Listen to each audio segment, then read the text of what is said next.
मेरा नाम wing commander अभिनंदन है। भारतीय वायुसेना में एक लड़ाकू विमान चालक हूँ। मैं टारगेट ढूंढने की कोशिश कर रहा था। आपके एयरफोर्स ने मुझे गिराया। उसके बाद मुझे अपना जहाज छोड़ना पड़ा था जो टूट गया था, और मैंने इजेक्ट किया। इजेक्ट करते ही उसके बाद जब मेरा पैराशूट खुला और जब मैं नीचे गिरा, मेरे पास पिस्तौल थी और लोग बहुत ज़्यादा थे और मेरे पास बचाव का सिर्फ एक ही साधन था। मैंने अपनी पिस्तौल गिरा दी तो मैंने भागने की कोशिश की। मेरे पीछे लोग आए थे, उनका जोश काफ़ी ऊंचा था।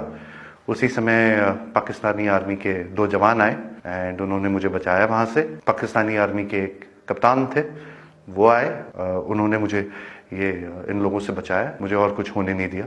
फिर वो मुझे अपने यूनिट तक लेके गए जहाँ पे मुझे फर्स्ट एड दिया गया एंड फिर उसके बाद मुझे हॉस्पिटल ले जाया गया जहाँ पे मेरी जांच हुई और मुझे और एड दिया गया।